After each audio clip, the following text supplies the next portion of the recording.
ಪ್ರಾರ್ಥನೆ ಅನ್ನುವಂಥದ್ದು ನಿನ್ನ ಎಲ್ಲ ಜಯದ ಜೀವಿತಕ್ಕೂ ಅದೇ ಮಾರ್ಗ ಆಗಿದೆ.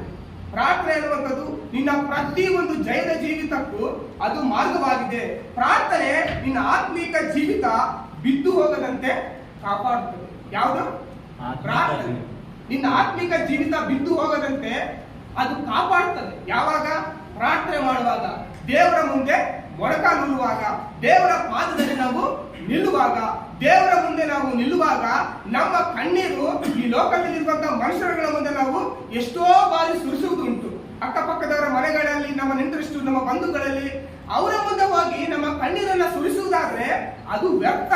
ಅದರಿಂದ ಯಾವುದೇ ಪ್ರಯೋಜನಕ್ಕೂ ಸಹ ಬರುವುದಿಲ್ಲ. ದೇವರ ವಾಕ್ಯ ಹೇಳುತ್ತೆ, ನಿನ್ನ ಕಣ್ಣೀರನ್ನ ಆತನು ಬುದ್ದಲಿಯಲ್ಲಿ ಕೂಡಿಸಿಡ್ತಾನಂತೆ.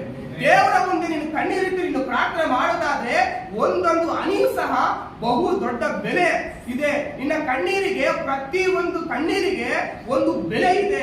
ಆ ಬೆಲೆಯನ್ನ ವ್ಯರ್ಥವಾದ ಜನಗಳ ಮುಂದೆ, ವ್ಯರ್ಥವಾದ ಅವಿಶ್ವಾಸಿಗಳ ಮುಂದೆ ನೀವು ಸುರಿಸಬೇಡಿ ಎಂಬುದಾಗಿ ಹೇಳ್ತಾ ಇದ್ದೀನಿ. ನೀವು ಸುರಿಸಬೇಕಾಗಿರುವಂತಹ ಸ್ಥಳ ಅದು ದೇವರ ಆಲಯ. ನಿನ್ನ ಪ್ರಾರ್ಥನೆಯ ಕೋಣೆಯಲ್ಲಿ ಹೋಗಿ ನಿನಗೆ ಎಷ್ಟು ಆಗುತ್ತೋ ಅಷ್ಟು ಸಾರಿ ನೀವು ದೇವರ ಮುಂದೆ ನೀವು ಮೊಣಕಾಲೂರಿ ಕಣ್ಣೀರು ಸುರಿಸಿ ನೀವು ಪ್ರಾರ್ಥನೆ ಮಾಡುವಾಗ ನಿಮ್ಗೆ ಯಾಕೆ ಬಿಡುಗಡೆ ಸಿಗೋದಿಲ್ಲ? ನಿಮ್ಗೆ ಯಾಕೆ ಜಯ ಸಿಗೋದಿಲ್ಲ? ಸೋಲಿನ ಮಧ್ಯದಲ್ಲಿ ಜಯ ಕೊಡುವಂತಹ ದೇವರು ನಮ್ಮ ದೇವರಾಗಿದ್ದಾನೆ. ಯೋಹಾನ ಸುವಾರ್ತೆ 14ನೇ ಅಧ್ಯಾಯ 33ನೇ ವಚನ ಹೇಳುತ್ತೆ, ಲೋಕದಲ್ಲಿ ನಿಮಗೆ ಸಂಕಟ ಉಂಟು, ಧೈರ್ಯವಾಗಿರಿ, ನಾನು ಲೋಕವನ್ನ ಜಯಿಸಿದ್ದೇನೆ. ಈ ಲೋಕದಲ್ಲಿ ಕಷ್ಟಗಳು ಉಂಟು, ಈ ಲೋಕದಲ್ಲಿ ಹೋರಾಟ ಉಂಟು, ಈ ಲೋಕದಲ್ಲಿ ಸಾಲ ಉಂಟು, ಈ ಲೋಕದಲ್ಲಿ ಬಡತನ ಉಂಟು, ಈ ಲೋಕದಲ್ಲಿ ಅವಮಾನ ಉಂಟು, ಈ ಲೋಕದಲ್ಲಿ ಮನುಷ್ಯರಿಗೆ ಆ ಕಷ್ಟ ಅನ್ನುವಂಥದ್ದಾಗಿರ್ಬೋದು, ಅವಮಾನ ಆಗಿರುವಂಥದ್ದು ಯಾರನ್ನು ಬಿಡೋದಿಲ್ಲ. ಸೈತಾನ ನಿಮಗೆ ಒಂದು ಸಣ್ಣ ಒಂದು ಅವಕಾಶ ಕೊಟ್ಟರೆ ಸಾಕು, ನಮ್ಮನ್ನ ಬೇರು ಸಹಿತವಾಗಿ ಕಿತ್ತಾಕುವುದಕ್ಕೆ ಅವನು ಪ್ರಯತ್ನ ಮಾಡ್ತಾನೆ. ಸೈತಾನನಿಗೆ ಯಾವುದೇ ಕಾರಣಕ್ಕೂ ನಾವು ಅವಕಾಶವನ್ನ ಕೊಡಬಾರ್ದಂದಾಗಿ ಹೇಳೋದಾದ್ರೆ ಇನ್ನು ಫಸ್ಟ್ ನೀನು ಮಾಡಬೇಕಾಗಿರುವ ಕರ್ತವ್ಯ ದೇವರ ಮುಂದೆ ಮೊಣಕಾಲೂರು. ದೇವರ ಮುಂದೆ ನೀನು ಮೊಣಕಾಲೂರುವುದಾದ್ರೆ ಸೈತಾನ ನಿನ್ನ ಮುಂದೆ ಗಡಗಡನೆ ನಡುಗುವಂತವನಾಗಿರ್ತಾನೆ. ನೀನು ಎಷ್ಟೇ ಬಲಶಾಲಿ ಆಗಿರಬಹುದು, ನೀನು ಎಷ್ಟೇ ಜಿಮ್ ಮಾಡಿ ಬಾಡಿ ಬೆಳೆಸ್ಕೊಂಡಿರಬಹುದು, ಎಷ್ಟೇ ಒಳ್ಳೆ ಆಹಾರವನ್ನು ದೇಹಕ್ಕೆ ನೀನು ಕೊಟ್ಟಿರಬಹುದು, ಎಷ್ಟೇ ನೀನು ಬಲಶಾಲಿ ಆಗಿರುವುದಾದ್ರೂ ದೆವ್ವ ನಿನ್ನ ಮುಂದೆ ಬರುವಾಗ, ಸೈತಾನಿನ ಮುಂದೆ ಬರುವಾಗ ನೀನು ಅದನ್ನು ಓಡಿಸುವುದಕ್ಕೆ ಸಾಧ್ಯತೆ ಇಲ್ಲ. ನಿನ್ನ ದೇಹವನ್ನ ನೋಡು, ನಿನ್ನ ಬಲಶಾಲಿಯನ್ನು ನೋಡು, ನಿನ್ನ ಜ್ಞಾನವನ್ನ ನೋಡು, ನಿನ್ನ ಸುಂದರವನ್ನ ನೋಡು, ನೋಡಿ ಅವನು ಸೈತಾನನು ಭಯ ಪಡೋದಿಲ್ಲ. ಸೈತಾನನು ಭಯ ಪಡುವಂತದ್ದು ಒಂದೇ, ನಿನ್ನ ಪ್ರಾರ್ಥನೆ. ನಿನ್ನ ಪ್ರಾರ್ಥನೆ, ನಿನ್ನ ಪ್ರಾರ್ಥನೆ ನಿನ್ನೊಳಗೆ ದೇವರು ವಾಸ ಮಾಡುವುದಾದ್ರೆ ನಿನ್ನನ್ನು ನೋಡಿ ಅವನು ಭಯ ಪಡೋದಿಲ್ಲ. ಸೈತಾನ ನೋಡಿ ಭಯ ಪಡುವುದು ಒಂದೇ ಒಂದು, ನಿನ್ನಲ್ಲಿ ಪ್ರಾರ್ಥನೆ ಇರುವುದಾದ್ರೆ ದೇವರೇ ನಿನ್ನಲ್ಲಿ ವಾಸ ಮಾಡ್ತಾ ಇರ್ತಾನೆ. ಪವಿತ್ರಾತ್ಮೆಯಲ್ಲಿ ವಾಸ ಮಾಡ್ತಾ ಇದ್ದಾನೆ. ತಂದೆಯಾದ ದೇವರೇ, ಆ ತ್ರಯೇಕನಾದ ಕರ್ತನೆ ನಿನ್ನೊಳಗೆ ಇರುವಾಗ ನೀನು ಯಾವುದಕ್ಕೂ ಸಹ ಭಯ ಪಡದಂತೆ, ಸೈತಾನನು ಒಂದು ವೇಳೆ ನಿನ್ನನ್ನ ಸೋಲಿಸಬೇಕು, ನಿನ್ನನ್ನ ಬೀಳಿಸಬೇಕು, ನಿನ್ನ ಸಾಕ್ಷಿಯನ್ನ ಕೆಡಿಸಬೇಕು, ನಂಬಿಕೆಯನ್ನು ಕೆಡಿಸಬೇಕು, ಆರಾಧನೆ ಕೆಡಿಸಬೇಕು, ವಾಕ್ಯ ಓದದಂತೆ, ಪ್ರಾರ್ಥನೆ ಮಾಡದಂತೆ, ಸಭೆಗೆ ಹೋಗದಂತೆ, ಸಭೆಯಲ್ಲಿ ಭಾಗವಹಿಸದಂತೆ ಹಾಳು ಮಾಡಬೇಕೆಂಬುದಾಗಿ ಒಂದು ವೇಳೆ ಸೈತಾನನು ಪ್ರಯತ್ನ ಮಾಡೋದಾದ್ರೆ ನಿನ್ನ ಜೀವಿತದಲ್ಲಿ ಪ್ರಾರ್ಥನೆ ಇದ್ರೆ ಆ ಪ್ರಾರ್ಥನೆ ಏನ್ ಮಾಡ್ತಾ ಗೊತ್ತಾ? ನಿನ್ನ ಸುತ್ತಲೂ ಒಂದು ರಕ್ತದ ಬೇಲಿ ಹಾಕಿ ಕಾಪಾಡ್ತಾ ಇರುತ್ತೆ. ನಿನ್ನ ಸುತ್ತಲೂ ಒಂದು ಬೇಲಿಯನ್ನು ಹಾಕಿ ಕಾಪಾಡ್ತಾ ಇರುತ್ತೆ.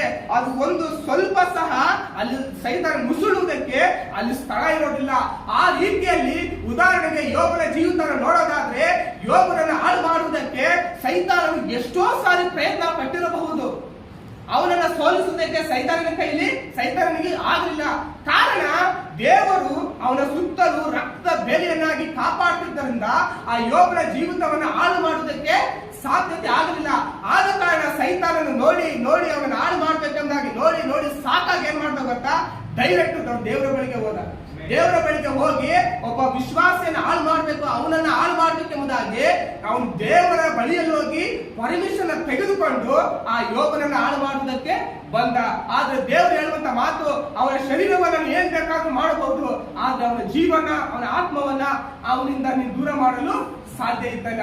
ಅದೇ ಪ್ರಕಾರ ಸೈತಾನನು ದೇವರಿಂದ ಪರ್ಮಿಷನ್ ತೆಗೆದುಕೊಂಡು ಬಂದು ಯೋಬನನ್ನ, ಅವನ ಮಕ್ಕಳನ್ನ, ಅವನಿಗೆ ಇರುವಂತ ಸರ್ವಸ್ವವನ್ನ ಯೋಬನನ್ನ ಕೆಡಿಸಿದ್ದು ಸೈತಾನ ಆಗಿದ್ದಾನೆ. ಅದೇ ಪ್ರಕಾರ ನೀನು ಒಬ್ಬ ಪ್ರಾರ್ಥಿಸುವಂತ ವ್ಯಕ್ತಿ ಆಗಿರುವುದಾದ್ರೆ, ನಂಬಿಕೆ ಉಳ್ಳ ವ್ಯಕ್ತಿ ಆಗಿರುವುದಾದ್ರೆ, ಒಳ್ಳೆ ಸಾಕ್ಷಿಯನ್ನು ಸಂಪಾದನೆ ಮಾಡಿಕೊಂಡಿರುವಂತ ಒಬ್ಬ ವ್ಯಕ್ತಿ ಆಗಿರುವುದಾದ್ರೆ, ಆ ಯೋಬನನ್ನ ಯಾವ ರೀತಿಯಲ್ಲಿ ಕಾಪಾಡುದೋ, ಯೋಬನನ್ನ ಹಾಳು ಮಾಡೋದಕ್ಕೆ ಸೈತಾನ ಯಾವ ರೀತಿಯಾಗಿ ದೇವರನ್ನ ಪರ್ಮಿಷನ್ ಕೇಳ್ಕೊಂಡು ಬಂದೋ ಆ ರೀತಿಯಾಗಿ ನಿನ್ನನ್ನು ಹಾಳು ಮಾಡಬೇಕೆಂಬುದಾಗಿ ಸೈತಾನ ಒಂದು ವೇಳೆ ಪ್ರಯತ್ನ ಮಾಡೋದಾದ್ರೆ ಅದು ಖಂಡಿತವಾಗಲೂ ಸಾಧ್ಯ ಇಲ್ಲ. ದೇವರನ್ನ ಅವನು ಪರ್ಮಿಷನ್ ಕೇಳಿಕೊಂಡು ಬಂದ ನಂತರವೇ ಒಬ್ಬ ವಿಶ್ವಾಸಿಯನ್ನು ಅವನು ಹಾಳು ಮಾಡುವುದಕ್ಕೆ ಸಾಧ್ಯತೆ ಇದೆ. ಎಲ್ಲರಿಗೂ ಅಲ್ಲ, ಇದು ಎಲ್ಲ ವಿಶ್ವಾಸಗಳಿಗೂ ಅಲ್ಲ. ಯಾರು ಪ್ರಾರ್ಥನೆ ಮಾಡ್ತಾರೋ, ಯಾರು ನಂಬಿಕಸ್ಥರಾಗಿರ್ತಾರೋ, ಯಾರು ಒಳ್ಳೆ ಸಾಕ್ಷಿಯನ್ನು ಸಂಪಾದನೆ ಮಾಡ್ಕೊಂಡಿರ್ತಾರೋ ಅವರಿಗೆ ಮಾತ್ರ. ಬೇರೆ ಎಲ್ಲ ವಿಶ್ವಾಸಗಳು ಇಲ್ಲೂ ಇರ್ತಾರೆ, ಅಲ್ಲಿಯೂ ಇರ್ತಾರೆ. ಭಾನುವಾರ ಬಂದ್ರೆ ಚರ್ಚಲ್ಲಿ ಇರ್ತಾರೆ, ಸೋಮವಾರ ಬಂದ್ರೆ ಫಿಲಂ ಥಿಯೇಟರ್ ಅಲ್ಲಿ ಇರ್ತಾರೆ, ಅಥವಾ ಇನ್ನೊಂದು ಯಾವುದೋ ಒಂದು ಇದ್ರಲ್ಲಿ ಇರ್ತಾರೆ. ಅಂತವ್ರಿಗೆಲ್ಲ ಈ ವಾಕ್ಯ. ಅಂತವ್ರಲ್ಲ, ಯಾರು ಪ್ರಾರ್ಥನೆ ಮಾಡ್ತಾರೋ ಅವರನ್ನ ಯೋಬನನ್ನ ಕಾಪಾಡಿದ ಹಾಗೆ ಆ ದೇವರು ನಿಮ್ಮನ್ನ ಕಾಪಾಡುವಂತನಾಗಿದ್ದಾನೆ. ಹಲ್ಲೆಲೂಯಾ. ಪ್ರಾರ್ಥನೆ ನಿನ್ನ ಆತ್ಮ ನರಕಕ್ಕೆ ಹೋಗದಂತೆ ಕಾಪಾಡುತ್ತದೆ. ಯಾವುದು?